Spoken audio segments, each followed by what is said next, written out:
Good evening everyone. Textbook super coaching প্ল্যাটফর্মে তোমাদের সকলকে স্বাগত জানাই। আজকের এই বিশেষ সেশনে তোমাদের জন্য একটা বিশেষ জানার ব্যাপার নিয়ে এসেছি। তবে প্রথমেই বলে রাখি, এই ভিডিওটা সম্পূর্ণভাবে অরাজনৈতিক এবং এটা সম্পূর্ণভাবে এডুকেশনাল পারপাসে তৈরি করা হয়েছে।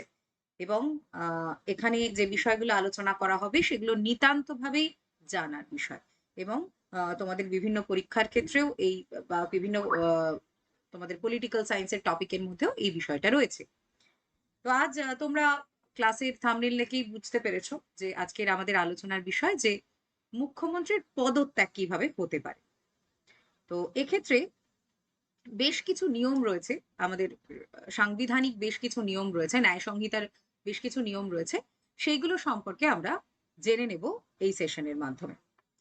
একদম প্রথম যে বিষয়টা রয়েছে যে কোনো রাজ্যের মুখ্যমন্ত্রী তিনি কোনো বিষয়কে কেন্দ্র করে যদি নিজেই পদত্যাগ করেন তাহলে কিন্তু তার মুখ্যমন্ত্রিত্ব চলে যেতে পারে। এটা তো খুব স্বাভাবিক ব্যাপার যে তিনি যদি নিজেই পদত্যাগ করেন সেক্ষেত্রে তার মুখ্যমন্ত্রিত্ব চলে যেতে পারে। ২ নম্বর বিষয়টা রয়েছে, তিনি যদি বিধানসভায় আস্থা ভোটে সংখ্যাগরিষ্ঠতা অর্জন না করেন, বিধানসভার যে সদস্যরা রয়েছেন তারা সংখ্যাগরিষ্ঠ যদি এই মুখ্যমন্ত্রীকে আস্থা ভোট না দেন সেক্ষেত্রে কিন্তু মুখ্যমন্ত্রীর মুখ্যমন্ত্রিত্ব থাকবে না। অর্থাৎ বিধানসভায় তাকে সংখ্যাগরিষ্ঠের আস্থা ভোট অর্জন করতে হবে যদি আস্থা ভোটের সিচুয়েশন তৈরি হয়। নাম্বার 2। নাম্বার 3, আরো একটা বিষয় রয়েছে, সেটা হচ্ছে অনাস্থা প্রস্তাব। এটাও আমাদের জানা দরকার। আস্থা ভোটের পর আসছে অনাস্থা প্রস্তাব। অনাস্থা প্রস্তাব কি না, বিধানসভার যারা সদস্যরা রয়েছেন তারা যদি মুখ্যমন্ত্রীর এগেনস্টে অনাস্থা প্রস্তাব আনেন তারপরে একটা ভোট হয় এবং এই ভোটে কারা পার্টিসিপেট করেন না, এমএলএরা। যারা এমএলএ রয়েছেন তারা পার্টিসিপেট করেন, অর্থাৎ তারাই বিধানসভার সদস্য, তারা পার্টিসিপেট করেন এবং সেখানে যদি মেজরিটির ভোট মুখ্যমন্ত্রী না পান সেক্ষেত্রে তার কিন্তু মুখ্যমন্ত্রিত্ব পদ থাকবে না। ঠিক আছে, এই ৩টে পয়েন্ট গেল। এরপর ৪ নম্বর যে বিষয়টা রয়েছে সেটা হচ্ছে দলীয় অসমর্থন। দলীয় অসমর্থন কি? দলীয় অসমর্থন হলো মুখ্যমন্ত্রী কোনো রাজ্যের, যে কোনো রাজ্যের মুখ্যমন্ত্রী যে বিশেষ দল থেকে বিলং করেন, যে বিশেষ দল থেকে তিনি বিলং করেন কোনো কারণে সেই দল যদি তাকে সমর্থন না করে বা তারা যদি অফিসিয়ালি তাদের অসমর্থন মুখ্যমন্ত্রীর প্রতি জানায় তাহলেও কিন্তু তিনি পদচ্যুত হতে পারে। দলীয় অসমর্থনের পরে যে বিষয়টা আমরা বলবো সেটা হচ্ছে রাজ্যপালের সিদ্ধান্ত। রাজ্যপাল বিশেষ কোনো পরিস্থিতিতে কিন্তু সিদ্ধান্ত নিয়ে তার যদি মনে হয় যে রাজ্যের পরিস্থিতি এমন বা রাজ্যের আইন শৃঙ্খলা পরিস্থিতি এমন যে মুখ্যমন্ত্রীকে বহিষ্কার করতে হবে সেক্ষেত্রে কিন্তু তিনি মুখ্যমন্ত্রীর পদত্যাগ দাবি করতে পারেন রাজ্যপালের সিদ্ধান্ত অনুসারে। এবং এক্ষেত্রে রাজ্যের পরিস্থিতি যদি সেরকম হয়ে ওঠে আইনগত এবং সব দিক থেকে, বিশেষ করে আইনগত দিকে যে পরিস্থিতি খুবই ভয়ঙ্কর হয়ে উঠছে সেক্ষেত্রে রাজ্যপাল এই সিদ্ধান্ত নিতে পারে। এছাড়াও আইনগত দিক থেকে কিন্তু মুখ্যমন্ত্রীর পদত্যাগ হতে পারে।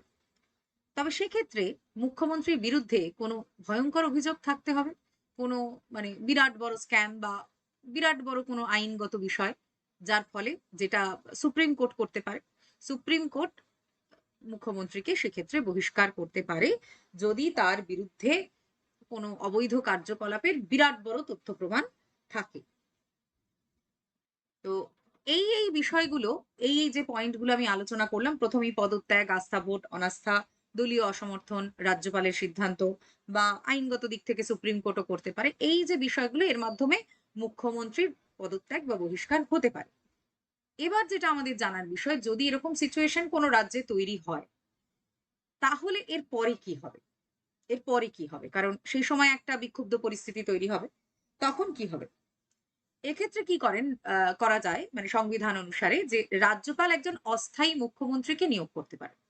তিনি মূলত আইন শৃঙ্খলার দিকটা দেখবেন, তবে খুব বড় সিদ্ধান্ত গ্রহণ করার ক্ষমতা তার থাকে না। তিনি রাজ্যের আইন শৃঙ্খলার দিকটাই কেবলমাত্র অবলোকন করতে পারেন। এছাড়াও রাজ্যপাল আরো কিছু সিদ্ধান্ত নিতে পারেন। কেমন?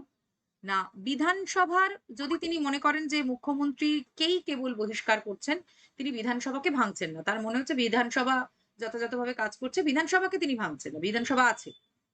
সেক্ষেত্রে বিধানসভার যারা সংখ্যাগরিষ্ঠ তাদের মধ্যে থেকে কাউকে মুখ্যমন্ত্রী হিসাবে নিয়োগ করা যায়। বিধানসভার কাউকে মুখ্যমন্ত্রী হিসাবে নিয়োগ করা যেতে পারে। আর কি হতে পারে? হয়তো রাজ্যপালের মনে হলো যে এই ধরনের এই বিধানসভা সঠিক নয়, এটা ভেঙে দেওয়া দরকার। সেটা রাজ্যপাল যদি করেন, সেক্ষেত্রে কিন্তু আবার নতুন করে নির্বাচন বা ভোট হবে এবং সেখানে নবনির্বাচিত মুখ্যমন্ত্রী আসবে। তো এই হলো মুখ্যমন্ত্রীর পদত্যাগের পরে যে পরিস্থিতিগুলো তৈরি হয়, তার ফলে কি, কি সিদ্ধান্ত নেওয়া যেতে পারে, সেই সিদ্ধান্তগুলো। ওকে? তো আবারও বলছি এই বিষয়গুলো নিতান্তভাবে এডুকেশনাল পারপাসে এবং জানার জন্যই তোমাদের জানানো।